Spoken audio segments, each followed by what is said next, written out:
Hello, I've just completed Unit 12 of my online TEFL, which was about teaching productive skills.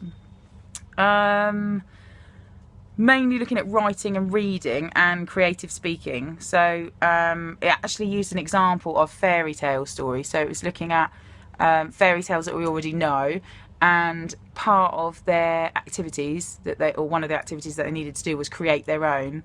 And this was good because they could use things like picture flashcards and things of like characters and like castles, etc., and things like that. So it was really easy for them to put the story together, be creative about how they did it, and then use the words and the terminology to sort of put a story together.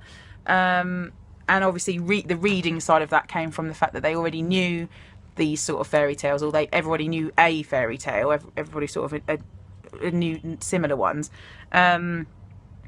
which kind of helped them in the classroom, and they got to do things like use games and make it quite fun so that everyone was engaged, and each student got to kind of create a story and then feed back to the others. So there was good kind of practice in terms of the students leading the lesson rather than the teacher, which up until now it seems sort of the forefront idea really. So you don't want the teacher talking all the time, it's about getting them to practice and encouraging them.